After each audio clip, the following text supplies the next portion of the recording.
Hi everyone, last time पे अपन ने Cramer's rule पढ़ा था। Let us continue that. ये वाला क्वेश्चन आपके सामने दिया होता है, लेकिन मैंने आपको जो थ्योरी पढ़ाई थी एक बार फटाफट रिवाइज करा देता हूँ। हर किसी की नज़र आगे होनी चाहिए। अगले 5 मिनट आपकी लाइफ के बहुत इंपॉर्टेंट 5 मिनट होंगे, क्योंकि एक श्योर शॉर्ट क्वेश्चन आपका जेई में आएगा इस सेक्शन से। ठीक है, तो अगर अपन non homogeneous equation, non homogeneous मतलब कांस्टेंट जो है वो जीरो नहीं है। अगर कांस्टेंट जीरो हो जाते सारे, जीरो जीरो जीरो, तो उसको अपन होमोजीनियस कहेंगे। वो बाद में पढ़ेंगे, वो बहुत ईजी होता है। तो अगर नॉन होमोजीनियस के केस में आपको पता करना है कि कितने इक्वेशन आएंगे, कितने सॉल्यूशंस आएंगे और क्या सॉल्यूशन आएंगे, तो उसके लिए क्रैमर्स रूल यूज करते हैं। क्रैमर्स रूल क्या बोलता है कि x coordinate of the solution is dx by x, y coordinate of solution is given by dy by d and z solution is given by dz by d। dx dy dz अपने को पता है। अगर अपन ने पहले वाले column को छेड़कर constant से रिप्लेस करा तो वो d1 या dx होता है। दूसरे को छेड़ोगे तो d2 और तीसरे को छेड़ोगे तो d3। ठीक है, और क्रैमर भाई साहब ने ये चीज बताई अपने को कि ये सॉल्यूशन होता है। लेकिन क्या हुआ ना कि बहुत सारे बच्चों को डाउट आने लगा कि सर ये सॉल्यूशन तो आपने बता दिया, लेकिन इसका डिनोमिनेटर बाय चांस जीरो हो गया, है ना, तो आपका सॉल्यूशन आएगा क्या? न्यूमरेटर भी जीरो हो गया तो क्या सॉल्यूशन आएगा? तो ऐसे करके अपने बहुत सारे केसेस बन जाते हैं। हमने सबसे पहली बार बोला कि अगर आपको यूनिक सॉल्यूशन चाहिए तो डिनोमिनेटर जो होना चाहिए वो तंदुरुस्त होना चाहिए। डिनोमिनेटर अगर बीमार पड़ गया मतलब जीरो हो गया तो पूरी क्वांटिटी नॉनसेंस हो जाएगी, है ना। तो अगर डिनोमिनेटर मतलब डी डी डिटर्मिनेंट ही जीरो हो गया तो सॉल्यूशंस आ भी सकते, नहीं भी आ सकते। लेकिन आपको अगर एक ही सॉल्यूशन चाहिए, यूनिक सॉल्यूशन, तो डिनोमिनेटर मस्ट बी तंदुरुस्त, मतलब नॉन जीरो। तो डिनोमिनेटर नॉन जीरो होगा तभी यूनिक सॉल्यूशन आएगा। This is the easiest case, सबसे आसान केस होता है यूनिक सॉल्यूशन। तीन प्लेन का यूनिक सॉल्यूशन कब आता है? जब तीनों एक ही पॉइंट पे इंटरसेक्ट करे, something like this. We have three planes और तीनों की तीनों प्लेन्स अगर आप देखोगे तो एक ही पॉइंट पर इंटरसेक्ट कर रहे हैं, ये ओरिजिन पर। ये ऐसा मैंने कोई एग्जांपल दिखा दिया आपको, है ना। आपकी दीवार का कोना, आपकी रूम की जो वॉल्स है उनका कोना, कॉर्नर। फिर हम अगर बात करें कि डिनोमिनेटर डी अगर जीरो हो गया तो क्या होगा, या तो एक बात होगी या तो दूसरी बात होगी। ठीक है, पहली बात क्या होगी कि डी जीरो तो है ही, है ना, डिनोमिनेटर इज जीरो, लेकिन जो न्यूमरेटर है D X D Y D Z ये भी जीरो हो गए तो क्या क्या हो सकता है। तो हमने क्या करा, इन इक्वेशंस को ध्यान से देखो, हर कोई कंसेंट्रेशन नहीं हिलना चाहिए। इस इक्वेशन में अपन ने डी को इधर मल्टीप्लाई कर दिया, x into d, y into d और z into d, for better understanding, है ना। हमने ऐसा मल्टीप्लाई करा तो ये आपके सामने एक फोटो बनती है। इसको मैं खूबसूरत तस्वीर बोलता हूँ। ये आपके दिमाग में छपी होनी चाहिए। मैं जब भी क्वेश्चन करूंगा सॉल्व, आपको हमेशा आंख बंद करना है, खूबसूरत तस्वीर को इमेजिन करना और सोचना है। अब देखो बेटा, एलएचएस में डी डी डी आ रहा है और एलएचएस तो जीरो है ही। केस टू के according LHS is definitely zero. Everything depends on RHS. अगर आरएचएस जीरो हुआ मतलब तीनों डीएक्स डीवाई डीजेड जीरो हो जाएंगे। तीनों अगर जीरो हुए तो फर्क नहीं पड़ता है कि एक्स वाई जेड का क्या वैल्यू रखो। एलएचएस जीरो है और आरएचएस भी जीरो है। एलएचएस आरएचएस जीरो मतलब both are equal. Both are equal मतलब it does not depend, it does not even matter कि एक्स वाई जेड अपन क्या रख रहे हैं। मतलब एक्स वाई जेड कुछ भी रख दो, कद्दू फर्क नहीं पड़ता है। मतलब कुछ भी रख दो मतलब कुछ भी मतलब infinite values are possible. Infinite values of X Y Z are possible, तो इनफाइनाइट सॉल्यूशंस बनेंगे। फिर हमने देखा कि ये इनफाइनाइट सॉल्यूशंस अपने को आ रहे हैं प्लेन्स में। प्लेन्स में इनफाइनाइट सॉल्यूशन दो सिनेरियोज में आ सकते हैं, या तो पहला वाला फोटो हो या दूसरा वाला। दूसरा वाला फोटो होता है कोइंसिडेंटल प्लेन्स का। ठीक है, कोइंसिडेंटल प्लेन्स मतलब प्लेन्स आर कोइंसिडेंट। आपको बस इतनी सी इंफॉर्मेशन होना चाहिए कि प्लेन्स अगर कोइंसिडेंट है तो a1 upon a2 is equal to b1 upon b2 is equal to c1 upon c2 is equal to d1 upon d2। ये कोई भी दो इक्वेशन लेने पर ट्रू होगा। एनी टू इक्वेशन, अपने पास तो तीन इक्वेशन है, बट आप कोई भी दो इक्वेशन लेते हैं तो इसमें ये ट्रू होगा। फिर हम बात करते हैं कि एक तो कोइंसिडेंट इस तरह से आ सकता है, और इनफाइनाइट सॉल्यूशन में सब जीरो होता है ना। सब एकदम टर से जीरो होता है, ऐसे याद रखिएगा एकदम। आप यहाँ पे अगर बात करोगे सेकंड केस की, तो ये होता है कि आपके प्लेन्स जो है वो सब के सब एक लाइन पे इंटरसेक्ट करे, तो इसको कहते हैं line of intersection of planes. इसमें आपको ज्यादा लोड नहीं लेना है। ये क्या होता है मैंने आपको लास्ट टाइम पे बताया था कि P1 plus lambda P2 type का केस होता है, तो होता है। बाकी आपको ये लगाने की जरूरत नहीं पड़ेगी। हाँ, दिस विल बी एप्लीकेबल, ये अपन क्वेश्चंस में करेंगे एक्चुअली सॉल्व। फिर आता है केस नंबर बी। एलएचएस तो जीरो है ही, अगर आरएचएस भी जीरो है तो बहुत अच्छी बात है, इनफाइनाइट सॉल्यूशंस मिलेंगे। अगर आरएचएस नॉन जीरो है तो एलएचएस में जीरो, आरएचएस में non zero, LHS not equal to RHS. मतलब आप एक्स वाई जेड का कुछ भी वैल्यू डाल दो, कभी भी एलएचएस आरएचएस इक्वल नहीं आएंगे। समझ में आ रही है आपको बात? मतलब आपको एक्स वाई जेड का कोई भी वैल्यू डालोगे, आपको कभी भी एलएचएस आरएचएस इक्वल नहीं मिलने वाला, मतलब नो सॉल्यूशन। नो सॉल्यूशन मतलब नो सॉल्यूशन के लिए अब क्या हो जाएगा, जब भी आपको क्वेश्चन आता है, आंख बंद करो अपनी, क्वेश्चन में आप इमेजिन करो कि this system of equation has no solution, तो आपको क्या सोचना, नो सॉल्यूशन मतलब केस बी। केस बी मतलब ये खूबसूरत तस्वीर याद करो, LHS RHS दोनों इक्वल नहीं है, दोनों इक्वल नहीं है मतलब D तो जीरो है ही, LHS जीरो है, RHS इज नॉन जीरो, मतलब at least one of dx dy dz is zero. कुछ बच्चों का डाउट आता है कि सर अगर dx जीरो हो गया, dy जीरो हो गया और dz नॉन जीरो हुआ, तो सर ये इसका LHS RHS इक्वल है, इसका LHS RHS इक्वल है, इसका LHS RHS इक्वल नहीं है, उस केस में क्या होगा बेटे, अगर एक भी LHS RHS इक्वल नहीं है तो इसका मतलब ये z कोऑर्डिनेट डिफाइंड नहीं है ना। z कोऑर्डिनेट ही अगर डिफाइंड नहीं है किसी भी प्लेन्स के इंटरसेक्शन का, मतलब प्लेन का इंटरसेक्शन होता ही नहीं है, एग्जिस्ट ही नहीं कर रहा होगा, एग्जिस्ट नहीं कर रहा है मतलब they are not intersecting, not intersecting, no solution. तो आपको एटलीस्ट कोई एक नॉन जीरो होना चाहिए, कम से कम, तीनों हो गए तो बहुत अच्छी बात है, कोई दिक्कत नहीं है, लेकिन कम से कम एक तो नॉन जीरो होना चाहिए, ठीक है। ओके, तो ये हो गया नो सॉल्यूशन। लेकिन नो सॉल्यूशन की फिर अपन ने प्लेन वाले डायग्राम बनाए, प्लेन वाली फोटो बनाया, तो पहला फोटो ऐसा बन सकता है, दूसरा फोटो ऐसा बन सकता है, कुछ खास इसमें दिमाग नहीं लगाना है, तीसरा फोटो ऐसा लग सकता है। लेकिन तीसरा फोटो जो है ना वो थोड़ा सा एक्सेप्शनल केस है, इसमें सॉल्यूशन तो जीरो आते हैं लेकिन ना dx dy dz इनका वैल्यू जो है वो जीरो आ जाता है। देखो अपन ने अभी भी सीखा था कि dx dy dz non zero होना चाहिए for no solution, no solution के लिए नॉन जीरो होना चाहिए, लेकिन सर अभी आप बता रहे हो कि पैरेलल प्लेन्स में तो ये जीरो हो जाएगा। तो हमने बोला कि इसको हम अलग से याद कर लेंगे कि आपका पहली बात तो इनफाइनाइट सॉल्यूशन होता है, दूसरी बात नो सॉल्यूशन होता है, और तीसरी बात no solution with parallel planes. तो ये वाला केस आपको ये रिजल्ट देगा कि d is zero and dx dy dz all are zero. फिर हम कंफ्यूज हो गए, बहुत खतरनाक कंफ्यूज हो गए कि सर ऑल आर जीरो तो यहाँ भी आता था, सारे जीरो तो यहाँ भी होते थे, dx dy dz जीरो और d जीरो। तो सेम कंडीशन आपको इनफाइनाइट सॉल्यूशन दे रहा है, सेम कंडीशन आपको, सेम कंडीशन इनफाइनाइट दे रहा है और सेम कंडीशन पैरेलल दे रहा है, मतलब सेम कंडीशन से आपको कोइंसिडेंटल प्लेन मिल रहा है और सेम कंडीशन से आपको पैरेलल प्लेन्स मिल रहा है। तो सर कैसे क्वेश्चन में अपन करेंगे, मैं आपको बस ये बता रहा हूँ कि आप क्वेश्चन सॉल्व करो, आप इनफाइनाइट के लिए सॉल्व करते हो तो ये कंडीशन लगाते हो, आखिरी में चुपके से चेक कर लेना कि आपने इनफाइनाइट की कंडीशन तो लगाई है, कहीं ये वाली जो कंडीशन है इनफाइनाइट की ये ट्रू है कि नहीं है ये चेक कर लो। ये ट्रू है तो वी आर हैप्पी, अगर ये ट्रू नहीं है तो आप समझ जाना कि वो इनफाइनाइट सॉल्यूशन वाला केस नहीं है, वो नो सॉल्यूशन वाला केस है। अब ये कहना बड़ा आसान है लेकिन अपन क्वेश्चन करेंगे तभी अपने को समझ में आएगा, अब उसको लोड मत लो, बस इतना ध्यान रखना कि सब जीरो हो गया, अगर d dx dy dz सब जीरो हो गया तो दो चांसेस हो सकते हैं, इनफाइनाइट सॉल्यूशन भी हो सकता है वो कोइंसिडेंटल प्लेन, और नो सॉल्यूशन भी हो सकता है पैरेलल प्लेन्स, ठीक है। तो सब जीरो कर रहे हो तो इनफाइनाइट कोइंसिडेंटल प्लेन हो सकता है या फिर पैरेलल प्लेन हो सकता है ना, तो अपने को उसका अलग से खास तौर पे ध्यान देना पड़ेगा, ठीक है। वो अपन करेंगे नेक्स्ट, अभी क्वेश्चन करेंगे उसके बाद। तो I will just start this next question. इस क्वेश्चन में आपसे क्या पूछा गया था, for what values of p, आप ज्यादा लोड नहीं ले, जो मैंने आपको बता दिया अपन उसको अप्लाई करना सीखेंगे थोड़ी देर से, ठीक, 1 सेकेंड।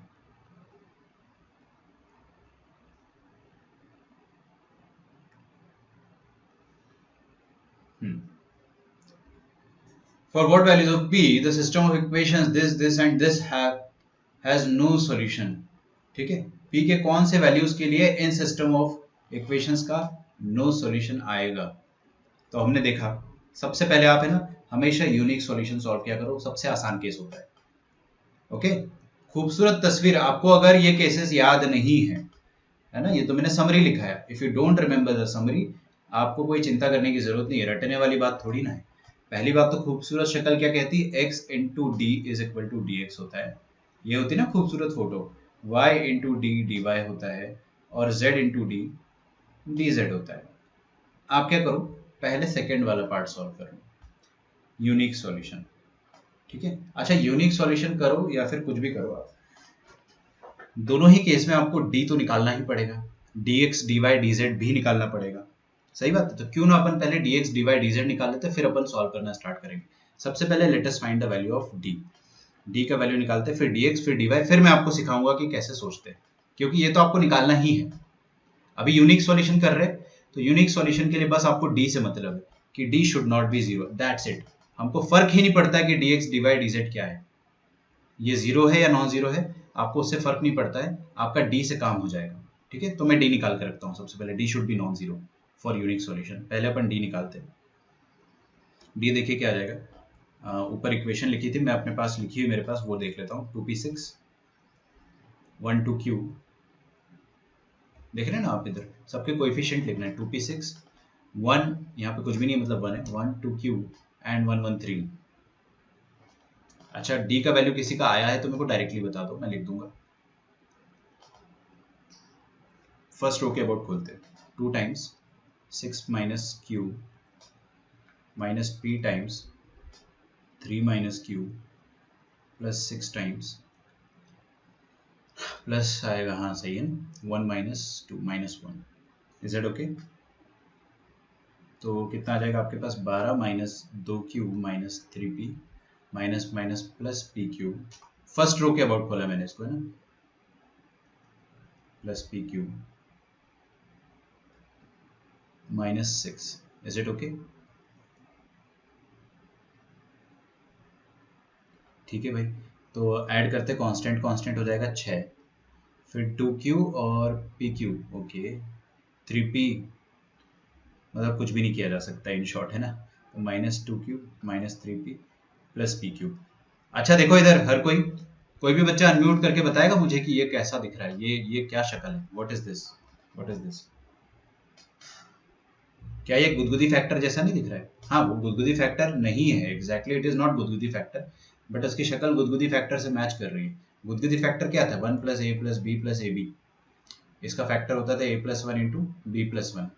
ठीक है, तो ये एकदम वैसे दिख रहा है ना, कांस्टेंट प्लस सम वेरिएबल, दूसरा वेरिएबल और फिर इसका प्रोडक्ट। तो ऐसे में क्या होता है, चांसेस होते हैं फैक्टराइजेशन के। अब फैक्टराइजेशन के चांसेस यहाँ पर कैसे बने थे, देखो आपने यहाँ पे क्या करा था, a प्लस 1 को एक साथ रखा और यहाँ पे b कॉमन ले लिया, फिर से 1 प्लस ए आएगा। ठीक है, तो आप फर्दर फैक्टराइज कर सकते हो a plus 1 into B plus 1। ठीक है, रटने की जरूरत थोड़ी गुदगुदी फैक्टर को भी, लेकिन कैसे आया वो पता होना चाहिए आपको। रट भी लिया है तो भी कोई प्रॉब्लम नहीं। यहाँ पे भी आप क्या करो, कुछ कॉमन लेके देखो, यहाँ पे 2 कॉमन ले लो तो 3 माइनस क्यू आ जाएगा। यहाँ पे आप p कॉमन ले लो, है ना, तो माइनस पी कॉमन ले लेंगे। जब भी बाहर माइनस दिखता है मैं माइनस को कॉमन ले ही लेता हूँ। माइनस लोगे तो अंदर क्या आ जाएगा, प्लस 3 माइनस क्यू। ये चमका हर किसी को, एकदम गुदगुदी फैक्टर जैसा चल रहा है। तो फाइनली अपने पास क्या बनेगा, 3 minus Q and 2 minus P.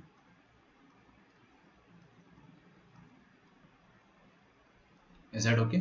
ये मिटा देता हूँ। तो ये वाली जो फोटो है आपको गुदगुदी फैक्टर की वाइब्स देना चाहिए इसको, है ना। तो अपने पास कैपिटल डी का वैल्यू आ गया। अब अपन क्वेश्चन सॉल्व करना स्टार्ट कर सकते हैं, बिकॉज फॉर यूनिक सॉल्यूशन हमको सिर्फ डी से मतलब होता है। हमको कोई मतलब नहीं कि dx dy dz क्या रहे, है ना। अगर अगर यूनिक सॉल्यूशन में अगर अपन देखें तो अगर ये डिनोमिनेटर जो है नॉन जीरो है, डिनोमिनेटर नॉन जीरो है, तो फिर dx dy dz कुछ भी हो जाए नॉट डिफाइंड तो नहीं होने वाला है। मान रहे हो इस बात को आप? नॉट डिफाइंड कब होता है, जब डिनोमिनेटर जीरो हो जाए। अगर डिनोमिनेटर तंदुरुस्त है तो आपका पूरा क्वांटिटी जो होगा वो डिफाइंड होगा, पूरी क्वांटिटी तंदुरुस्त होगी। तो अपन क्या करेंगे, डी पे कंडीशन लगा के यूनिक सॉल्यूशन सॉल्व कर लेते हैं। तो सेकंड क्वेश्चन जो है यूनिक सॉल्यूशन वाला, वो मैं पहले सॉल्व कर लेता हूँ बिकॉज वो थोड़ा इजी है। Okay, so for unique solution क्या होता है बेटा, D not equal to zero, काफी आसान। तो डी क्या है अपने पास, 2 minus P and 3 minus Q, it should not be equal to zero. तो 2 minus P into 3 minus Q, this should not be equal to zero. तो वेरी इजी, अपने को यहाँ से पता चल जाएगा कि p must not be equal to 2 and q must not be equal to 3। अगर यूनिक सॉल्यूशन चाहिए तो p का वैल्यू 2 के अलावा कुछ भी रख सकते हो, q का वैल्यू 3 के अलावा कुछ भी रख सकते हो, है ना। आप p और q का वैल्यू 2 3 रिस्पेक्टिवली नहीं रख सकते हो, otherwise you can put anything. तो यूनिक सॉल्यूशन तो चालू होते ही खत्म हो गया। अब हम बात करेंगे नो सॉल्यूशन और इनफाइनाइटली मेनी सॉल्यूशन की। तो for next two cases, infinite, many solution and no solutions, ठीक है। इनफाइनाइट और मेनी के लिए आपको d1 d2 d3 निकालना पड़ेगा। For infinite solutions and no solution case, we need to calculate d1 D2 D3 आप चाहो तो स्टाइल मार के लिख सकते हो कि all the DIs we need to calculate all the DIs.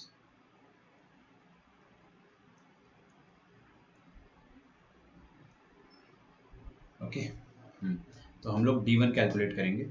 कोई भी बच्चा मुझे बताएगा उसका D1 का वैल्यू आया है क्या? एनीवन? प्रणव कुलकर्णी आप मुझे बताइए कि D1 डिटर्मिनेंट कैसे बनेगा.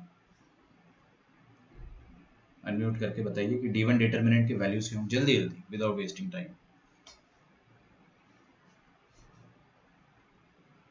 सर क्वेश्चन एक बार दिखाओ ना. Pranav are you present? Sir question दिखाओ ना एक बार. अमर आप बताइए मुझे D1 डिटर्मिनेंट क्या होगा. D1 D2 D3 column wise बता रहा हूँ. अमर आपको मेरी आवाज आ रही है? 854 हेलो. अच्छा रुको रुको रुको रुको, मैंने अपना सिस्टम म्यूट कर रखा था. हाँ बोलो. हेलो सर, अभी आ रही. हाँ अभी आ रही है, मेरा सिस्टम म्यूट था. हाँ भाई अब बोलो. 854 उसके बाद P21 6Q3 कॉलम वाइज बता. P21 623 6Q3 सही है ना? किसी को कोई आपत्ति हो इस आंसर से तो बताइए. किसी को अगर समझ में नहीं आया कि सर ये कैसे हो गया तो वो भी पूछ लो. देखो भाई D1 कैसे बनता है.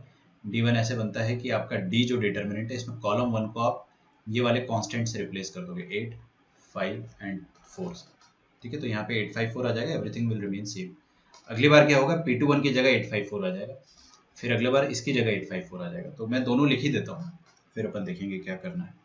तो ये D1 हो गया, ये D2 भी लिख देता हूँ. तो सर एग्जाम में करना पड़ेगा आपको? यस बिल्कुल करना पड़ेगा ना.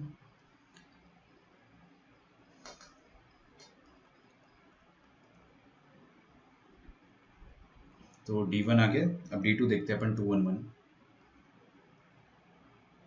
और ये P21 की जगह 854 आ जाएगा. बाकी तो लास्ट वाला सेम ही रहेगा. ठीक है और आप इधर लिखेंगे अगर 211 और P21 ये तो सेम रहेगा ही रहेगा. और D3 में 854 आ जाएगा यहाँ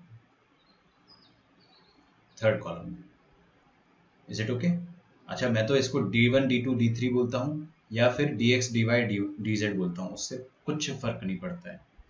ठीक है थोड़ा DY सुनने की ज़्यादा आदत होती है जनता को, मार्केट में ज़्यादा DX DY दिखता है बट डजेंट मैटर, नाम से क्या काम. D1 डिटर्मिनेंट कैलकुलेट करेंगे तो क्या आएगा, कोई मुझे गाइड करना चाहेगा? एनीवन? मेरा सिस्टम इतनी देर से म्यूटेड था तो मेरे को सुनाई ही नहीं दे रहा था आप लोगों ने कुछ भी बोला होगा तो. अच्छा मैं कर ही देता हूँ कैलकुलेट इसको, है ना. तो किसके अबाउट खोलेंगे अपन इसको, कॉलम रो. हाँ बताओ.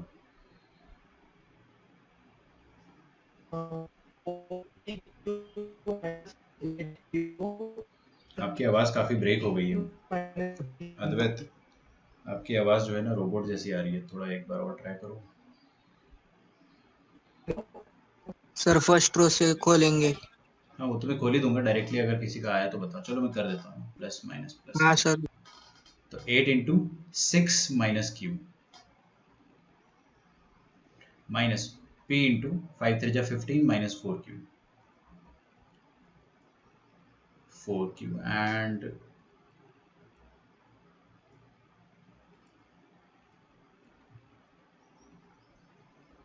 प्लस 6 करेंगे तो 5 कम 5 और 4 दूनी 8. 5 माइनस 8 कितना, -3. मैं डायरेक्टली -18 लिख देता हूँ ना, बिल्कुल रोना नहीं. 6 8 जा 48 minus 8Q minus 15 times P minus minus plus 4PQ minus 18. ठीक है तो 48 माइनस 18 ये आ जाएगा 40 30. Is that okay? चलिए -8Q minus 15P plus 4PQ.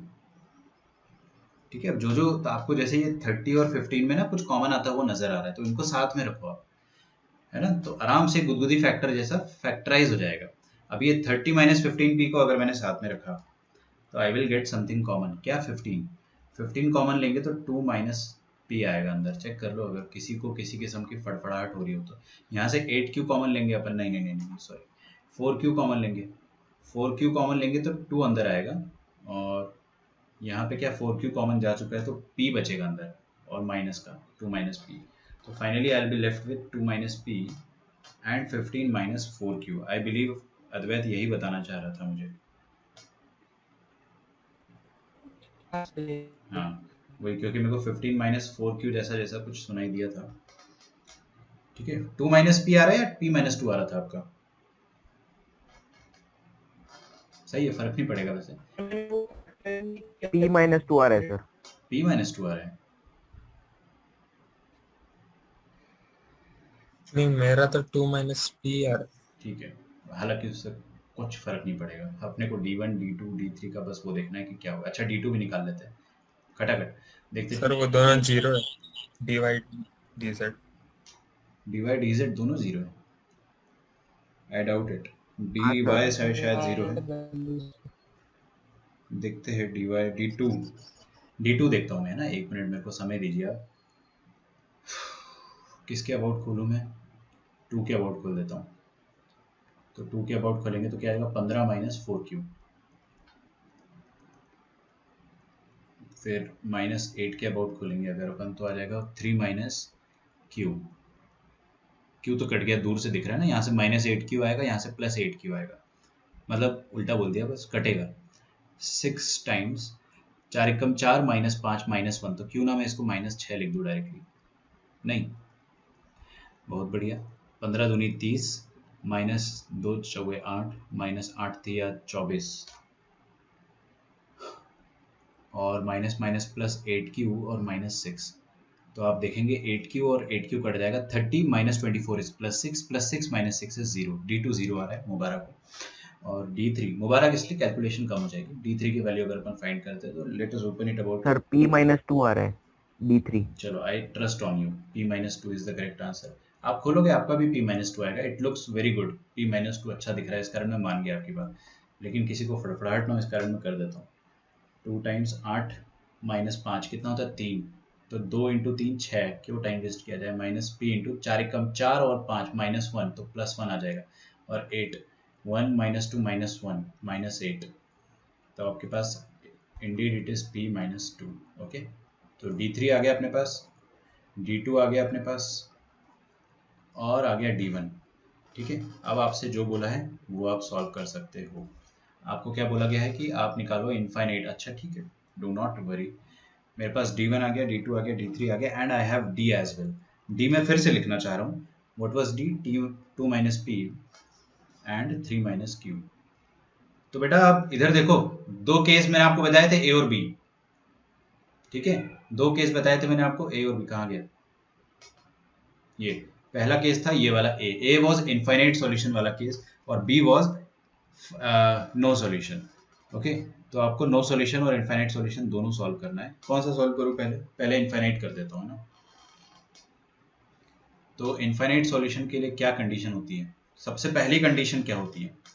सबसे पहली कंडीशन ये होती है इनफाइनाइट सॉल्यूशन के लिए कि आपका d जो है वो तो जीरो होना ही चाहिए। d must B compulsorily zero.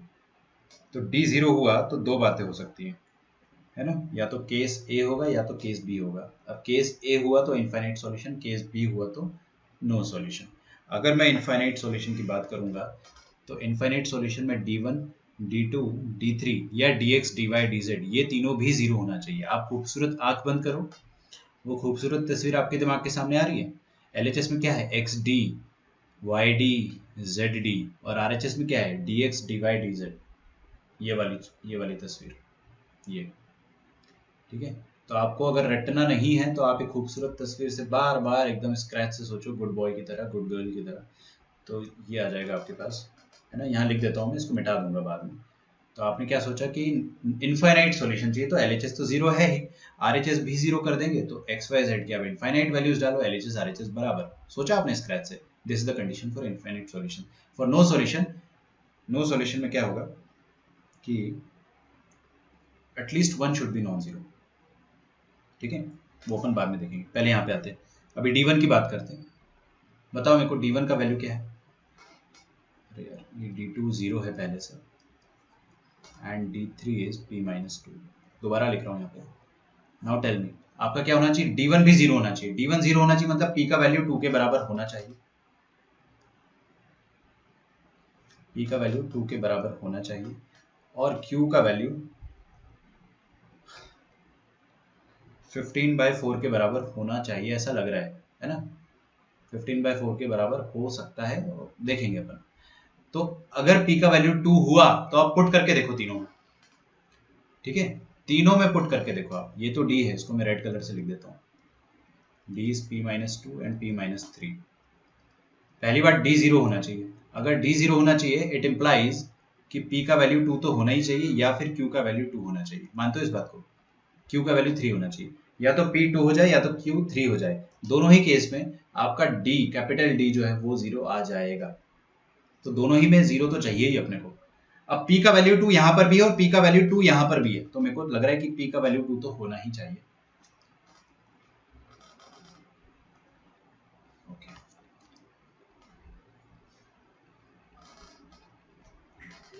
मैं ये बोल रहा था कि P का वैल्यू तो 0 होना ही चाहिए, मतलब D का वैल्यू तो 0 होना चाहिए, मतलब P का वैल्यू 2 होगा या Q का वैल्यू 3 होगा। कोई एक तो इसमें से ट्रू हो गई होगा या दोनों हो सकते हैं ट्रू, आई डोंट नो। तो P का वैल्यू 2 तो यहाँ पे हो रहा है अपना D1 के हिसाब से। अच्छा अगर अपन D2 के हिसाब से देखें तो D2 तो 0 है ही, है ना। D2 इज 0, तो D1 gives us this two result. D2 तो पहले से 0 है, कोई बात नहीं, अच्छी बात है मतलब। और D3 के हिसाब से क्या आ जाएगा कि D3 0 है, मतलब P इज इक्वल टू 2। मतलब अगर P का वैल्यू 2 हुआ, सुन रहे हो ध्यान से, P का वैल्यू 2 हुआ तो D1 0 हो गया, D2 तो पहले ही 0 था और D3 भी 0 हो गया, है ना। और तीनों 0 हो गए, मतलब आपका P is equal to 2 is sufficient.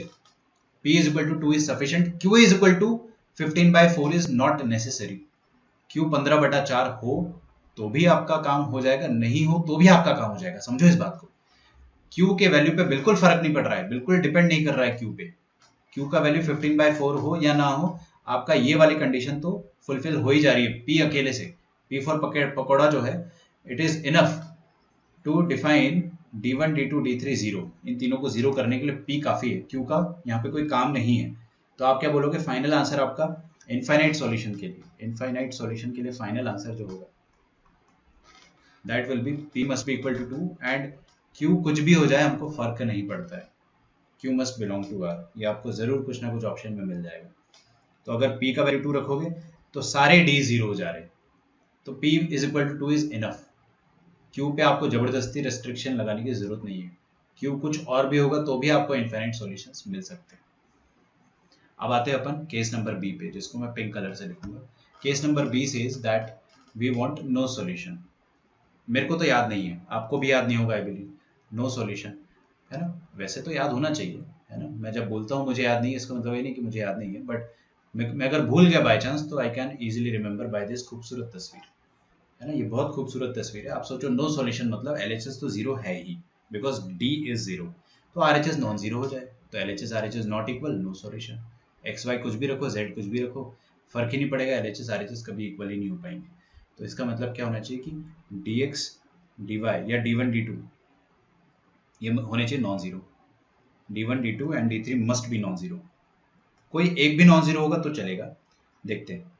तो मैं यहाँ पे लिख देता हूँ नो सॉल्यूशन के लिए क्या होता है, at least one of DIs D1 D2 and D3 is not equal to 0। बारी बारी से देखते हैं। अगर आपको पहली बात तो D2 को भूल जाओ, D2 तो 0 है ही, वेरी सैड, D2 तो 0 है ही, उसको भूल जाओ। अपने को बाकी दो पे फोकस करना है, बाकी दो नॉन जीरो होने चाहिए। D1 पे बात करते हैं। D1 को अगर नॉन जीरो करना है, विच मीन्स D1 क्या है बेटा, ऊपर देखो, ऊपर ये 2 - P लिखा हुआ है ना, हाँ, इसका मतलब 2 - P into 15 - 4Q, this must be non zero. ये नॉन जीरो होना चाहिए, मानते हो इस बात को। इसका मतलब P must not be equal to 2 and Q must not be equal to 15/4। ये तो बहुत ज्यादा इंपॉर्टेंट है कि दोनों में से कुछ भी मतलब P 2 के बराबर नहीं होना चाहिए और Q 15/4 के बराबर नहीं होना चाहिए। कुछ भी हो गया अगर तो D1 भी 0 हो जाएगा, ठीक है। अब देखते हैं अपन D3 की बात करते हैं। D3 को भी नॉन जीरो करना है। D3 को नॉन जीरो करने के लिए क्या होना चाहिए? P-2 है ना D3 का वैल्यू, अपन ने यहाँ लिखा था P-2, तो P-2 should be non zero, मतलब P is not equal to 2। ठीक है, तो नो सॉल्यूशन के लिए अगर अपन देखेंगे, है ना, तो पहली बात तो अपने को P is not equal to 2 जो है, यहाँ मैंने Q-3 लिखना चाहिए था, मैंने P लिख दिया क्या गलती से, Q होना चाहिए, है ना। अब हम बात करते हैं यहाँ पे कि क्या क्या सही है। अब D2 की तो बात छोड़ो, एटलीस्ट एक नॉन जीरो होना चाहिए, है ना। P2 नहीं हो सकता है। अगर P2 नहीं हो सकता है तो सबसे पहला स्टार्ट करो हमेशा D से। यहाँ पे आ जाओ, हर कोई इधर आ जाओ। देखो यहाँ पे क्या लिखा है D, ये क्या होना चाहिए? ये तो जीरो होना ही चाहिए, क्योंकि आप जीरो बोल के ही अंदर घुसे हो। सॉल्यूशन नो सॉल्यूशन हो या इन्फिनिट सॉल्यूशन हो, D must be zero, D must be zero. और यहाँ पे बोल रहा है P must not be equal to 2। दोनों ही केस में P 2 के बराबर नहीं हो सकता है, तो यहाँ पे P इक्वल्स टू 2 तो नॉनसेंस हो गया इस केस में, इस वाले केस में, है ना। क्योंकि P अगर 2 हो गया तो फिर D1 भी जीरो हो जाएगा और D3 भी जीरो हो जाएगा, और D2 तो पहले ही जीरो है, वो केस फिर से इनफाइनाइट का बन जाएगा, है ना। तो हम लोग बोलेंगे कि P is equal to 2 is nonsense, मतलब Q3 होना चाहिए, ये तो कंपलसरी है। D को कोई ना कोई तो जीरो करे, इस बार Q जीरो करेगा, है ना, 3 होकर, तो Q तो जीरो होना चाहिए। सो दैट यहाँ लिख देता हूँ बच्चों जैसे मैं, so that D becomes zero. Okay, अब यहाँ पे बाकी आपको नॉन जीरो रखना है ना, D1 D2 D3 में से। अब D2 तो पहले से जीरो है, इसको भूल जाओ। D1 को नॉन जीरो रखने के लिए दो चीज है अपने पास, P not equal to 2 and Q not equal to 15/4। और D3 को जीरो रखने के लिए, नॉन जीरो रखने के लिए P नॉट इक्वल टू 2। तो P का अपने के पास आंसर नहीं है, लेकिन इतना बोल सकते हैं कि P का वैल्यू 2 के बराबर नहीं होना चाहिए, है ना। Q पे फर्क नहीं पड़ता है, अगर P का वैल्यू नॉट इक्वल टू 2 है तो मेरे को नो सॉल्यूशन मिल जाएगा। ध्यान से सुनो, चमकेगा नहीं आपको। P का वैल्यू अगर 2 के बराबर नहीं है तो देखो क्या होगा। If P is not equal to 2 and Q is equal to 3, सब कुछ ट्रू है। अगर P 2 के बराबर नहीं है तो ये जीरो नहीं है, लेकिन ये जीरो हो गया क्योंकि Q 3 है, तो ओवरऑल D जीरो हो गया। वी आर हैप्पी कि D तो जीरो है। फिर अपन अंदर घुसे, हमने बोला D2 पहले से जीरो है, इसको आप भाव मत दो। D1 पे आ जाओ, P for pakora is not equal to 2। अच्छा D3 पे आ जाओ ना, D3 पे P for pakora is not equal to 2, तो D3 तो नॉन जीरो हो ही गया। बस किसी एक को ही नॉन जीरो करना होता है, बाकी D1 हो या ना हो उससे अपने को इतना फर्क नहीं पड़ेगा, है ना। तो P is not equal to 2 is sufficient कि भाई ये इसको भी नॉन जीरो कर सकता है और शायद इसको भी कर दे, शायद, है ना। तो P अगर नॉट इक्वल टू 2 है तो D1 भी नॉन जीरो रहेगा, अनलेस अंटिल Q का वैल्यू 15/4 ना हो जाए। बट Q से अपने को फर्क नहीं पड़ता, Q का वैल्यू तो फिक्स कर दिया ना अपन ने 3, तो वैसे भी वो 15/4 तो हो ही नहीं पाएगा। समझ में आ रहा है? थोड़ा सा ट्रिकी क्वेश्चन है, लेकिन अच्छा क्वेश्चन है। At the end of the day अपना आंसर क्या आता है नो सॉल्यूशन का, कि P is not equal to 2 and Q is equal to 3। ठीक है,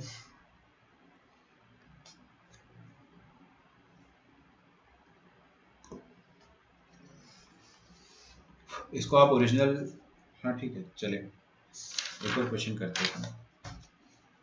मैं आपको कुछ और एक्स्ट्रा बता रहा था, बट उससे कुछ खास फायदा नहीं होगा। ये क्लियर है सबको?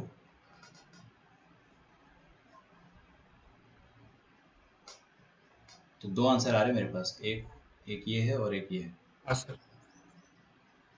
These are the two answers. मेरे को पता है थोड़ा सा कंफ्यूजन होता है स्टार्टिंग में, बट इतना भी मुश्किल नहीं है। बहुत स्ट्रेट सोचना है आपको कि सब ये D1 D2 D3 में से कोई एक जिंदा रह जाए, तीनों ना मर जाए एक साथ। तो तीनों ना मरे उसके लिए P का 2 नहीं होना is enough.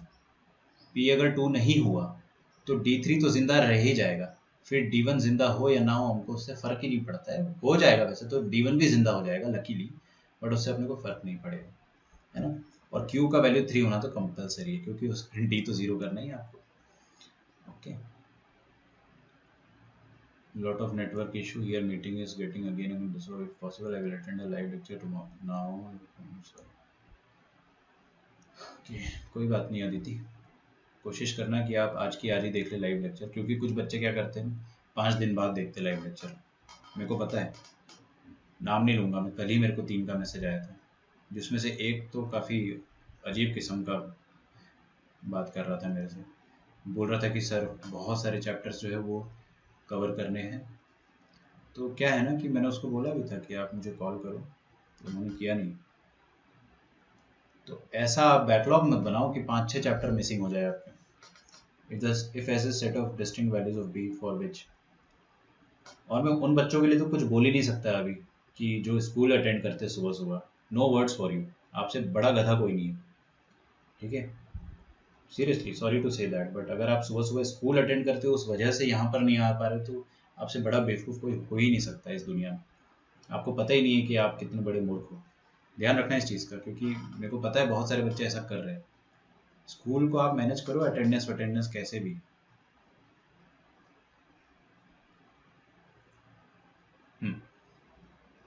x plus y plus z. If S is a set of distinct values of b for which the following system of linear equation x plus y plus z is equal to 1, x plus ay plus z is equal to 1, ax plus by plus z is equal to 0 has, देखो क्या लिखने वाला हूं मैं, अगला word जो है वो आपका ब्रेन का डायरेक्शन जो है फटाफट सेट करेगा। No solution, has no solution, then S is equal to what?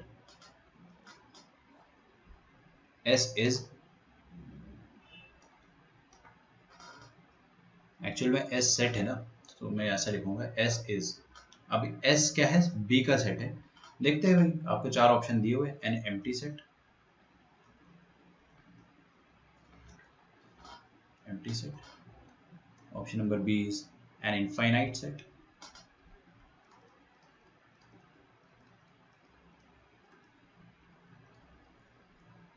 A finite set containing 2.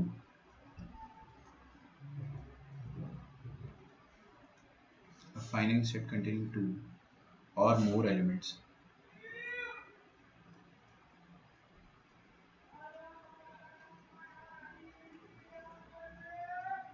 A singleton set,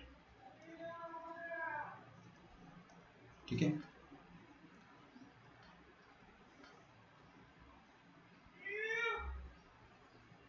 If S is a set of distinct values of B for which the following system of linear equation has no solution, आपके दिमाग में पहली बात तो no solution है, मतलब case number C था जो है ना, फोटो बन रहा है खूबसूरत वाला।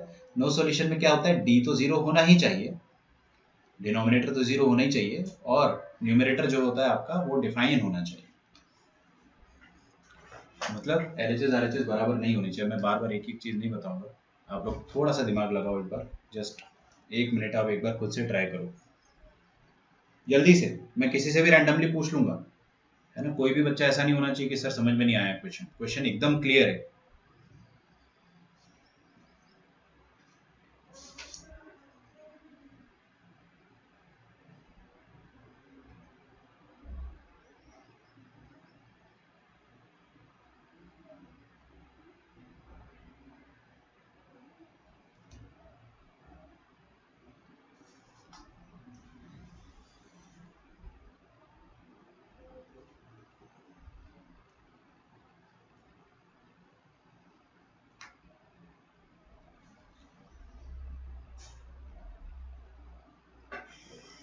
ओके, तो मेरे को कौन बताएगा? आर्या आप बताओ यहाँ पे कि क्या क्या कंडीशन लगाना चाहिए मुझे। Sir firstly it says that no solution, तो d इक्वल टू 0 तो होगा ही, एंड देन के साथ नो सॉल्यूशन के लिए dx dy dz में से किसी को एक को Yes. तो at least one of them is not 0। ऐसा करने से क्या होगा कि एक ना एक चीज नॉट डिफाइंड हो जाएगी, एक्स वाई जेड। आपको ऐसे सोचना है हर किसी को लॉजिकली, है ना। होता क्या है, एक्स होता है d1/d या dx/d, उसी तरह dy by d dz by d। बस ये डिनोमिनेटर 0 हो गया ना तो पूरा नॉनसेंस हो जाता है, लेकिन ऊपर वाला भी 0 ना हो जाए। तो नो सॉल्यूशन के लिए आपको क्या करना होता है, ऊपर वाले को फाइनाइट रखना होता है, तो at least one of them is finite. तो एक्स वाई जेड में से कोई ना एक तो नॉनसेंस हो ही जाएगा, और एक भी अगर नॉनसेंस है या नॉट डिफाइंड है तो इसका मतलब नो सॉल्यूशन, ठीक है। नॉनसेंस मतलब नॉट डिफाइंड। तो हम लोग सबसे पहले क्या करेंगे, नो सॉल्यूशन के लिए आप डिटर्मिनेंट डी को तो जीरो करोगे ही कंपलसरी है, तो डिटर्मिनेंट डी निकाला मैंने और उसको जीरो करेंगे अगर अपन, तो 1 1 1 सर मेरा इनफाइनाइट आंसर सेट बी आया। बी है ना, देखते हैं। हाँ 1 a 1 a b 1 is that okay. ये आ गया आपका D for daily. D for daily को फैक्टराइज करा मैंने, तो सबसे पहले a माइनस बी आ जाएगा, फिर आ जाएगा minus 1 minus a, that is 1 minus a, ऐसा आ जाएगा। Is that okay. फिर आ जाएगा प्लस 1 इंटू बी माइनस ए स्क्वायर, बाप रे। तो देखते हैं क्या आता है, a minus b minus 1 plus a and plus b minus A square, ये b से b उड़ा दो और आपके पास बचेगा a माइनस ए स्क्वायर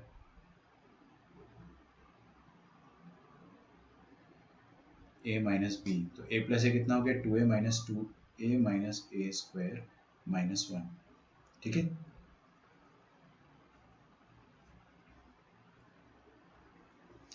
तो इसको फैक्टराइज करने के लिए यार मैं माइनस साइन कॉमन लेके पहले इसको थोड़ा खूबसूरत बना देता हूँ।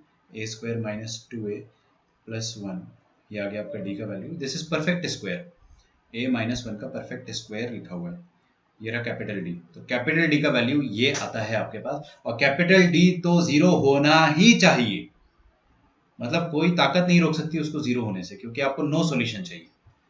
यूनिक सॉल्यूशन में ही बस वो नॉन जीरो होता है, otherwise it is always zero. तो यूनिक सॉल्यूशन तो आपको चाहिए नहीं, तो इट इज जीरो, मतलब ए का वैल्यू तो कंपलसरली ए होना चाहिए।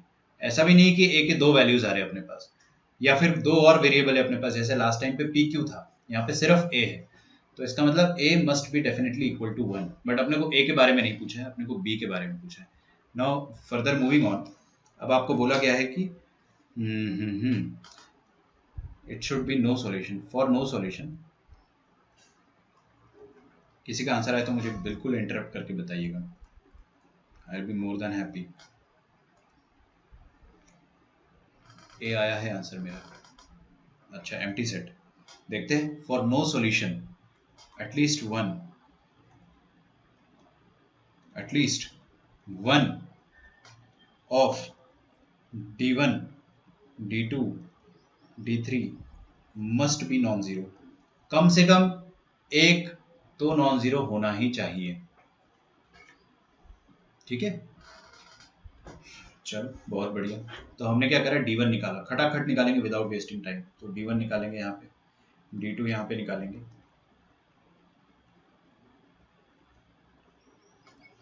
अद्वैत का भी a आ रहा है, d3 यहाँ पे निकालेंगे,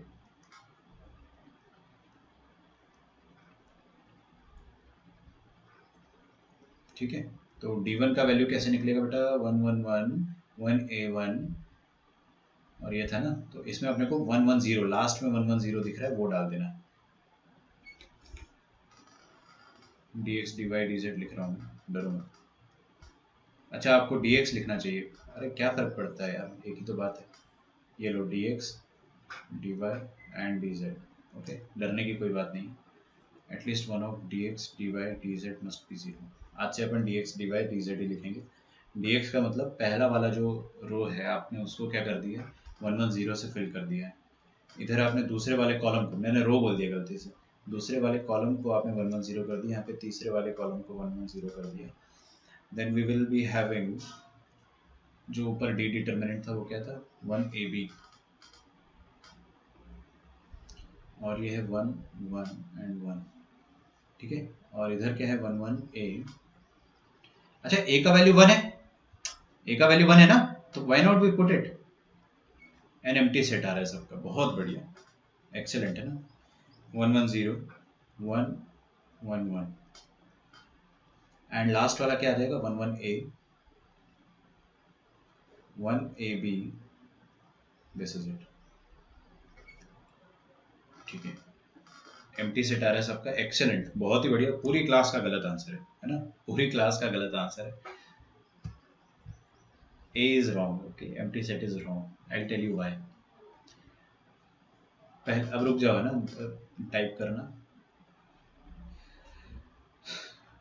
पैरेलल की बात भी कर दी है अद्वैत ने, लेकिन अब है ना मेरे को सॉल्व कर लेने दो। बाकी Advait you are actually making some sense now. देखो ए का वैल्यू 1 है, हर बच्चे की नजर स्क्रीन पे होनी चाहिए, क्योंकि ये वो क्वेश्चन है जिसकी वजह से हमारे जेई में मार्क्स जा सकते हैं, अदरवाइज इसमें कोई दूसरा ट्रिक होता ही नहीं। ए का वैल्यू 1 डालेंगे हर जगह, क्योंकि ए का वैल्यू 1 तो होगा ही होगा, झक मार के होगा, अदरवाइज डी का वैल्यू 0 नहीं आएगा। तो डी को 0 होना है तो ए को 1 होना पड़ेगा। ए को 1 यहाँ पुट करो, ए को अगर आप यहाँ पे 1 पुट करोगे हर जगह अगर ए की जगह 1 रखोगे तो आप देखो पूरे डिटर्मिनेंट 0 आ जाएंगे। पहला डिटर्मिनेंट जो उसमें रो 1 और रो 2 बराबर, 2 रोज बराबर तो वैल्यूज 0। दूसरे डिटर्मिनेंट में भी 2 कॉलम बराबर आ गए, 2 कॉलम मतलब डिटर्मिनेंट का वैल्यू आ गया 0 के बराबर। और तीसरी बार में भी क्या आ जाएगा आपके पास, ये यहाँ पे भी 1 रखेंगे ना, तो you will be having R1 and R2 again equal. If they are equal इसका मतलब क्या हो जाएगा कि डिटर्मिनेंट का वैल्यू आ जाएगा अगेन 0, ठीक है।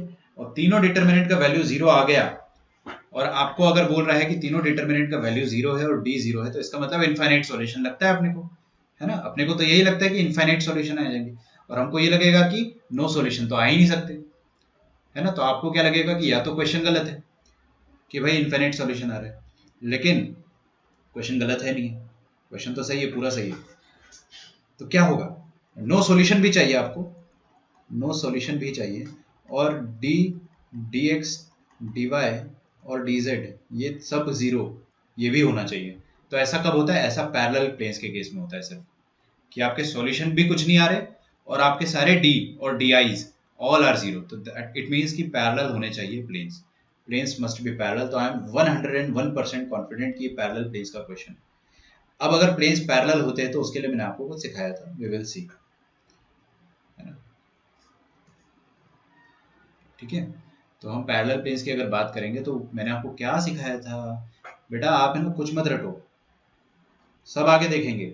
If two lines are parallel क्या कंडीशन होती थी, विवेक आप प्रेजेंट हो लेक्चर में,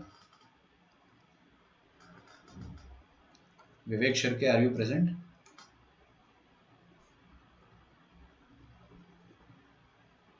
विवेक आज एब्सेंट है, ओके। तेजस आप बताइए मुझे, टू लाइंस अगर पैरेलल होती थी तो क्या कंडीशन होती थी?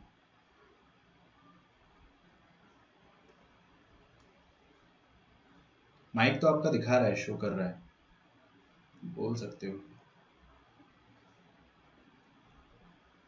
चलो आप नहीं बोल रहे तो मैं ही बता देता हूँ, आप टाइप कर रहे हो लेकिन बोल नहीं रहे हो सकता है माइक खराब होगा। A1/A2 is equal to B1/B2 is not equal to C1/C2। ये होता था पैरेलल लाइंस के लिए। पैरेलल प्लेन्स के लिए क्या हो जाएगा ना, D1/D2 बस आ जाएगा लास्ट में। तो फॉर पैरेलल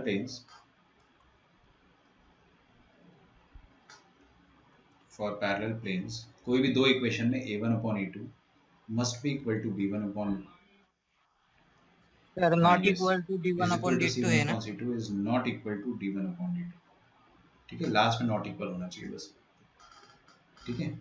अभी अमर ने सही आंसर दिया है फाइनली। ये क्वेश्चन मैंने इसलिए आपको बोला था सॉल्व करने को कि आप गलत करो, है ना। नो सॉल्यूशन है और सारे 0 है, इसका मतलब प्लेन्स आर पैरेलल, क्योंकि पैरेलल के प्लेन्स के केस में भी इंटरसेक्शन नहीं होता है, मतलब सॉल्यूशन आएगा नहीं। तो अपन सारे प्लेन्स अगर लिखेंगे ढंग से, तो व्हाट आर द प्लेन्स, ये है तीनों प्लेन्स। इन तीनों प्लेन्स में आप लोग क्या कर सकते हो, एक मिनट, अरे कहाँ चले गए भाई साहब, कंट्रोल,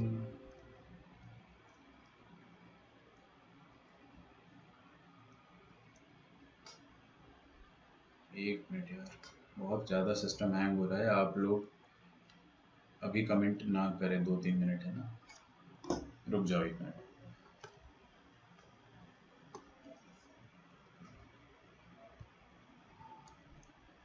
चलो कोई बात नहीं, ये तीनों प्लेन है मेरे पास, मैंने ऊपर से कट कर दिया क्या, नहीं किया।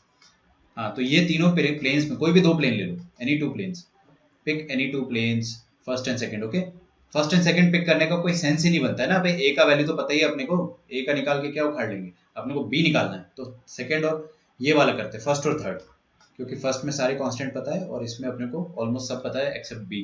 तो फर्स्ट और थर्ड में क्या होना चाहिए, 1/A मतलब 1/1, ए का वैल्यू 1 है ना, must be equal to 1/B must be equal to 1/1 and this should not be equal to 1/0. अब आप है ना ये मत सोचना कि 1/0 नॉट डिफाइंड है, बिल्कुल मत सोचना। हाँ, रेशोज में अपन नॉट डिफाइंड नहीं बोलते, क्योंकि अगर मैं रेशो उल्टा लेता, इधर देखो अच्छे से, बहुत गहराई वाली बात बता रहा हूं मैं आपको। अगर मैं रेशोज की बात करता हूं ना तो ये 1/0 नॉट डिफाइंड होता है, नॉट डिफाइंड नहीं होता है, क्योंकि अगर मैं रेशो पहले इसका ले रहा हूं फिर इसका ले रहा हूं, उल्टा ले लिया होता तो क्या आता आपके पास 1/1 b/1 1/1 और 0/1 आ जाता, उस केस में रेशो डिफाइन हो जाता। तो रेशो में नॉट डिफाइंड वाला केस नहीं होता, इट सिंपली मींस कि ऊपर 1 है न्यूमरेटर, नीचे 0 है denominator, and is not equal, which is actually true. तो ये तीनों बराबर होने चाहिए और लास्ट वाले के बराबर नहीं होना चाहिए। आप चाहो तो उल्टा भी लिख सकते हो, अगर आपको ये 1/0 देख के फड़फड़ाहट हो रही है, सबको रेसिप्रोकेट कर दो 1/1 b/1 is equal to 1/1 is not equal to 0/1 which is again true। तो इसका मतलब क्या होना चाहिए, b का वैल्यू 1 होना चाहिए। तो b का एक ही आंसर आ रहा है, तो b के सॉल्यूशन सेट में अगर आप b का सॉल्यूशन सेट लिखना चाहोगे तो b का सॉल्यूशन सेट क्या आ जाएगा, b is equal to singleton set 1, ठीक है, elemental set 1, is that okay. तो आंसर आएगा आपका singleton set. This is a very good question, है ना। ये क्वेश्चन से आपके सारे जितने भी डाउट्स है सब क्लियर हो जाएंगे, अगर आपको समझ में आता है तो। आपको समझ में तब आएगा जब आपने रिवाइज किया होगा वीकेंड में, या फिर आपको पूरा पता होगा बेसिक, ठीक है। कुछ भी रटने का नहीं है, कोई एक्सेप्शन नहीं है, कोई केमिस्ट्री जैसा कुछ भी नहीं है। बस ये एक चीज़ होती है कि अपन इसको एक्सेप्शन इसलिए बोल देते हैं क्योंकि थोड़ा सा हटके हो जाता है, जैसे नॉर्मली हो रहा होता है उससे हटके हो जाता है। Is it okay? चलो बहुत बढ़िया। तो इसका मतलब b must be equal to singleton set 1। आपका एक proper explanation Hindi, English, Marathi, Gujarati, Sanskrit में जिसमें भी लिखना चाहो वो लिख लेना कि सारे d और di's, मैं फिर से रिपीट कर रहा हूँ, d एंड di's सबके सब जीरो है तो इनफाइनाइट सॉल्यूशन आता है, लेकिन सबके सब जीरो है और आपको नो सॉल्यूशन चाहिए, तो मतलब parallel planes, simple. Is it okay? Fine for everyone? ठीक है, अगला अपन स्टार्ट करते हैं सिस्टम ऑफ। मैं आपको और क्वेश्चंस कराता, लेकिन आपकी क्लास का टाइम थोड़ा सा जो है कम बचा है, इसलिए आज मैं एक्सटेंड नहीं करूंगा बिल्कुल भी, आज कर भी नहीं सकते, शायद आपका कोई लेक्चर है इसके बाद। System of simultaneous linear equations, okay. Homogeneous, अब अपन होमोजीनियस इक्वेशन पढ़ेंगे। सो दीज आर होमोजीनियस, ठीक है। अगर आपको लगता है कि क्रेमर्स रूल में काफ़ी कुछ दिमाग लग गया है आपका, तो दिमाग लगने वाला काम खत्म हो गया। This is pretty easy. Generally क्या होता है कि बुक्स में, इनफैक्ट हर कोई इसको पहले पढ़ाता है। मेरे टीचर ने इसको पहले पढ़ाया था होमोजीनियस को, फिर नॉन होमोजीनियस को बाद में पढ़ाया था। तो क्या होता है ना, पहले आसान चीज़ पढ़ा दो तो ऐसा लगता है कि टॉपिक आसान है, और फिर बीच में एकदम से धक्का लग जाता है कि बाप रे इतने सारे केस आ गए, पहले तो बड़ा ईजी था। इसलिए मैं होमोजीनियस को बाद में पढ़ाता हूँ, क्योंकि धक्का लग चुका है ना अब, तो ये तो बहुत ईजी है होमोजीनियस। ओके, होमोजीनियस का मतलब ये होता है कि सारे कांस्टेंट जीरो हो जाएंगे। अगर सारे कांस्टेंट जीरो होते हैं तो देखेंगे अपन कितने वेरिएबल की बात करेंगे। इस केस में अपन 3 variables,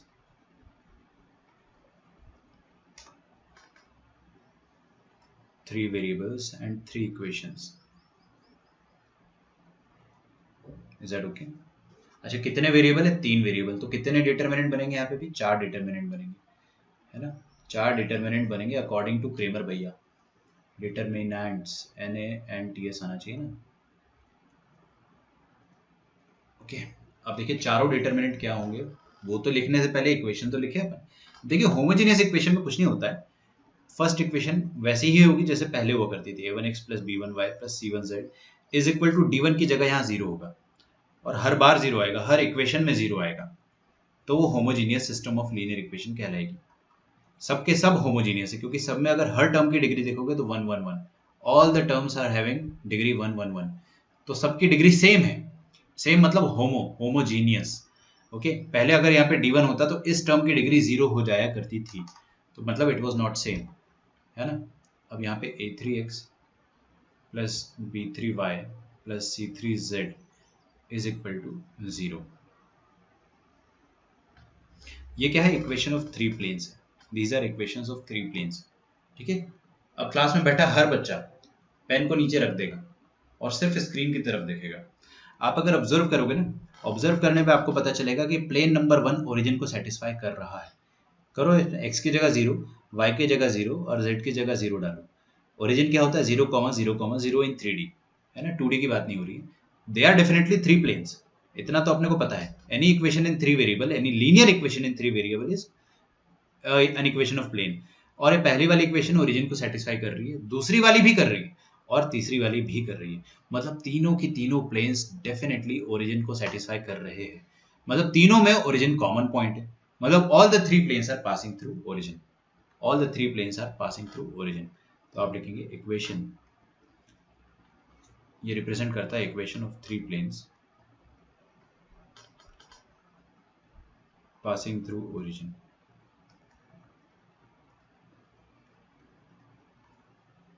Is that okay? Equation of 3 planes passing through origin.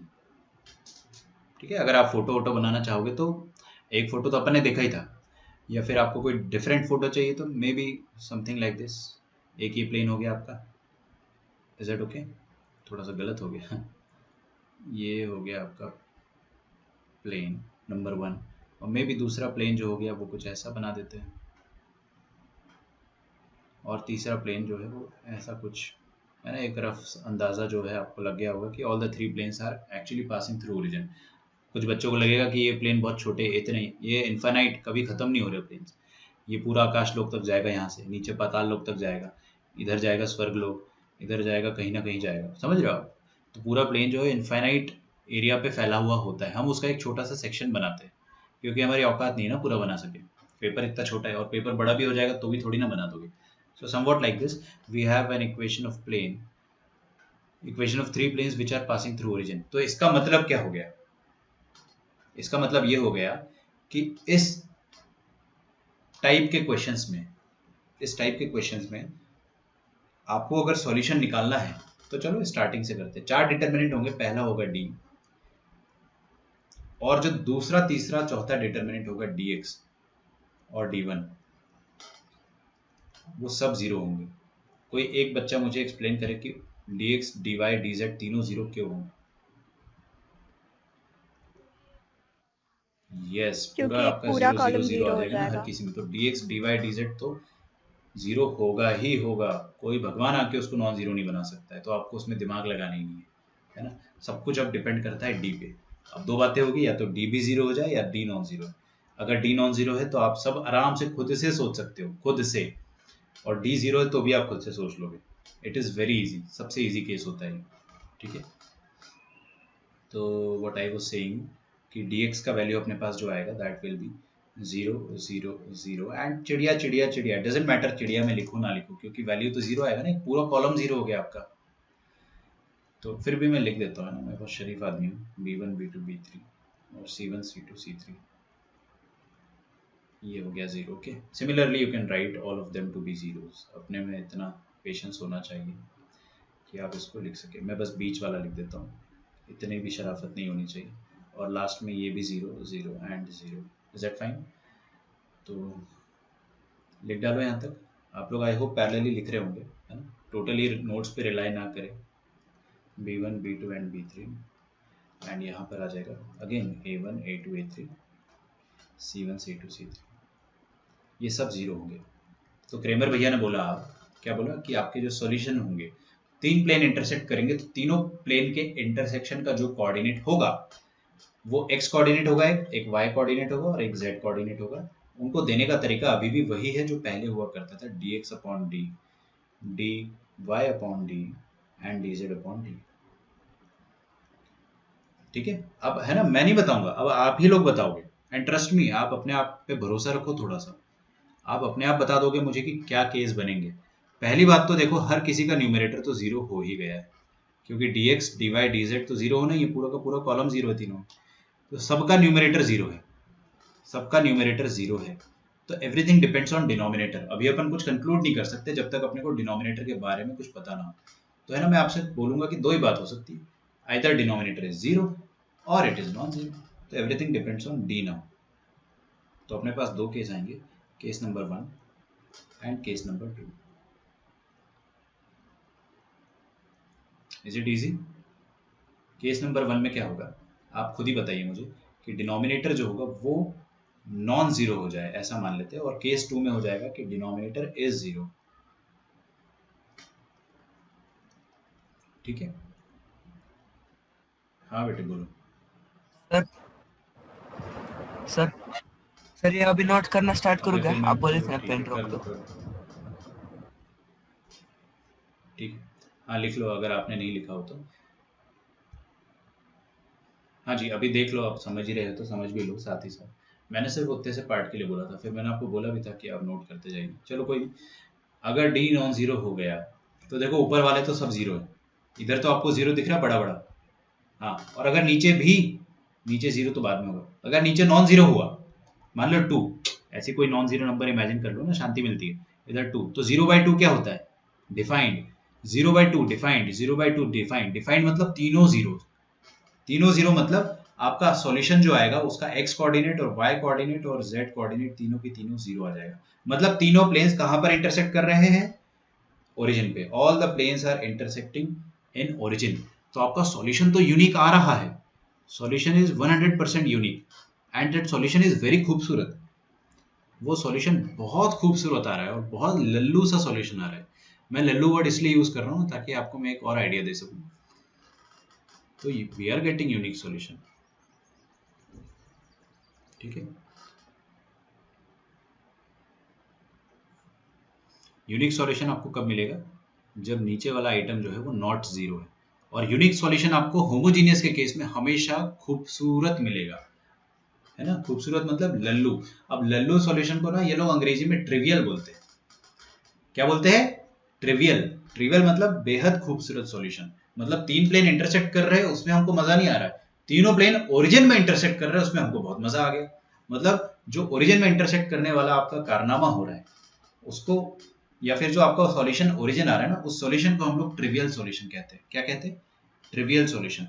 तो आपका इस केस में हर बार ट्रिवियल सॉल्यूशन आएगा जब डी नॉन जीरो होगा। ऊपर तो पहले से जीरो है यार, सोचो ना, नीचे अगर नॉन जीरो हो गया तो 0/anything फाइनाइट इज जीरो, और हमेशा आपका सॉल्यूशन जो आएगा वो 0 0 0 आएगा। तो इसको अपन है ना ट्रिवियल सॉल्यूशन भी बोल देते हैं, ट्रिवियल सॉल्यूशन। ठीक है, बस एक दूसरा नाम है ना, और ये नाम थोड़ा इंपॉर्टेंट है, क्वेश्चन में पूछ लेता है, वरना तो मैं इसको भाव नहीं देता, बताता भी नहीं आपको। पूछता है बहुत बार नाम लेता है कि ट्रिवियल सॉल्यूशन। ओके, अब अगर अपन बात करें नेक्स्ट केस की, तो I hope you are writing this is a trivial solution.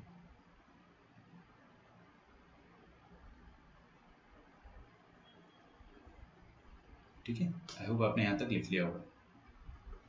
और दूसरा केस क्या है कि d इज इक्वल टू 0। कोई भी बच्चा मुझे क्लास में बताना चाहेगा कि अगर d ऊपर वाला तो 0 है, नीचे वाला भी 0 हो गया तो क्या आएगा? खत्म, बस ये आपका होमोजेनियस का सिलेबस ही खत्म हो गया। इनफाइनाइट सॉल्यूशंस आएंगे इस केस में, तो लिख लो भाई इनफाइनाइट सॉल्यूशंस। अब देखो एक सीधी सी बात है, अगर ये वाला सॉल्यूशन ट्रिवियल था, लल्लू था, तो ये वाला सॉल्यूशन लल्लू नहीं है, तो इसको ये लोग नॉन ट्रिवियल कह देते हैं। ये सिर्फ होमोजेनियस के केस में यूज होता है, टर्मिनोलॉजी सिर्फ होमोजेनियस के केस में यूज होता है कि non trivial solution, non trivial solutions. ठीक है, सॉल्यूशंस क्यों लिखा है, प्लूरल क्यों लिखा है मैंने? Because we will get infinite solutions.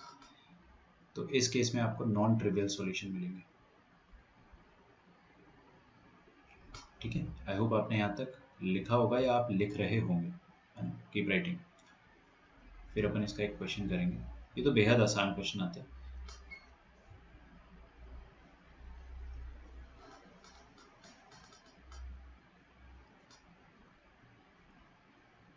I hope आपको सारे कंसेप्ट क्रिस्टल क्लियर होंगे, बिकॉज वी आर डन।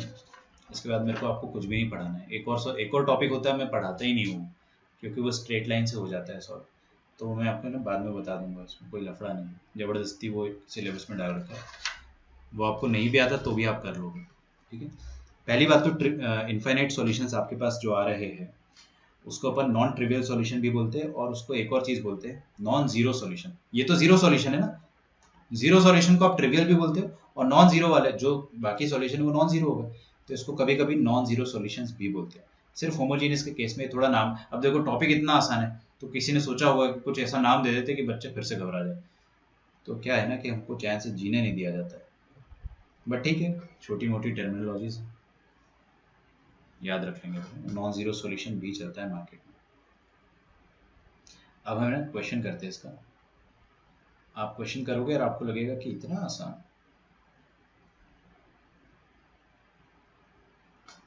चलिए, so let us do the question now. मैं आपके सामने क्वेश्चन लिख रहा हूँ।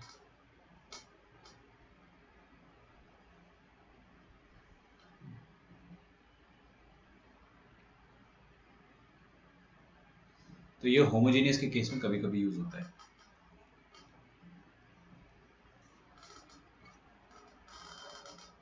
कोई बात नहीं।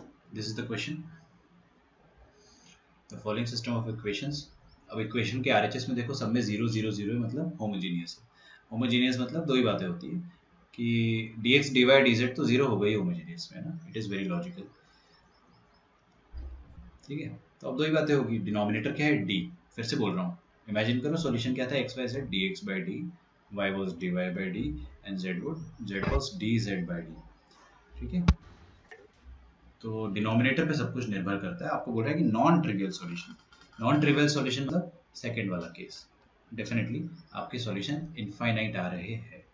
अगर आपके सॉल्यूशन इनफाइनाइट आ रहे हैं, इसका मतलब क्या होगा कि dx dy dz तो जीरो है ही, कैपिटल D भी जीरो होगा for non trivial solution, for non trivial solutions. Okay, तो आप कैपिटल D निकालेंगे and that will be zero. ठीक है, फटाफट आ जाएगा answer, it won't take much time. तो देखते हो 1k 3 एंड 3k -2 एंड 2 3 -4। अमर बताइए मुझे, ये तो जीरो आएगा, इसको खोलेंगे तो क्या आता है? मेरे ख्याल से k का वैल्यू 33/2 आ जाएगा। इफ़ यू ओपन, जब आप सॉल्व करोगे, मैं यहाँ ना लिख देता हूँ, on solving you will get k is equal to 33/2। Simple as that, बहुत ईजी, आप सॉल्व कर सकते हो ना, it's not that difficult. Actually क्या होता है ना कि होमोजेनियस के केस में है ना, क्वेश्चंस थोड़ा सा मुश्किल बनाने के लिए वो लोग ऐसा कुछ करते हैं। सेम क्वेश्चन में अगर फॉर सेम क्वेश्चन, ऊपर वाला जो क्वेश्चन है सेम क्वेश्चन के लिए, इसी का सेकंड पार्ट आपको वैल्यू ऑफ के नहीं निकालना है। इस बार आपको क्या करना है, इस बार आपको फाइंड आउट करना है the value of X Y by Z square. ठीक है, इसको डिफिकल्ट बनाने के लिए कई बार ऐसा दे देते हैं लोग कि x Y by Z square का वैल्यू निकालिए। ये 2018 में आ चुका है, आज से 3 साल पहले आया था, मेरे को बहुत अच्छे से याद है। इनफैक्ट ये 2 बार आ चुका है, 2019 में भी आया है क्वेश्चन। ठीक है, तो we have 4 options here as well. -5/2, second is 5/2, third is 5/6 and fourth is -5/6। Is it okay?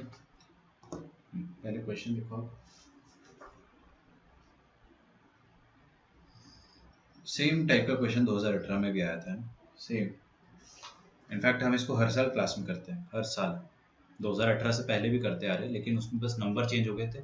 In fact x Y upon Z square exactly यही आया था, या x z upon y square था, I don't remember, but it was very very very similar. एकदम class note से उठकर question आ गया था, है ना। तो आप लोग, अभी मैं आपको होमवर्क दूंगा, आप लोग डेफिनेटली देख पाओगे कि हाँ आया था क्वेश्चन। अब देखो, इसको सॉल्व करना है, तो ऐसे क्वेश्चंस को सॉल्व करने के लिए पहली बात तो वी हैव दीज इक्वेशंस, 3 है ना। सो तीनों इक्वेशन मैं यहाँ पे लिख देता हूँ। आपको क्या करना है, X Y upon Z square निकालना। मैं आपको अल्टीमेट ट्रिक बता देता हूँ, दिस इज वेरी इजी। अब आपको ये बोला है कि क्वेश्चन में नॉन ट्रिवियल सॉल्यूशन तो है ही, है ना, तो आप बस दिमाग लगाए, रटो मत। रटोगे नहीं जब तक एफर्टलेसली आपका दिमाग आंसर देगा। सेकेंड सॉल्यूशन क्या था बच्चों? Second solution was this, 3x plus के वाई, के की जगह 33/2 रख दो, तो 3x हो गया 6x, 33y इधर हो गया, और -2z था वो -4z हो जाएगा। भाई साहब, मैंने यहाँ पे 33/2 रख दिया और सब इधर उधर 2 मल्टीप्लाई कर दिया, है ना। और थर्ड केस में क्या हो जाएगा, 2x प्लस, 1 सेकेंड में देख लेता हूँ, 4z is equal to 0, x plus 33y plus 6z,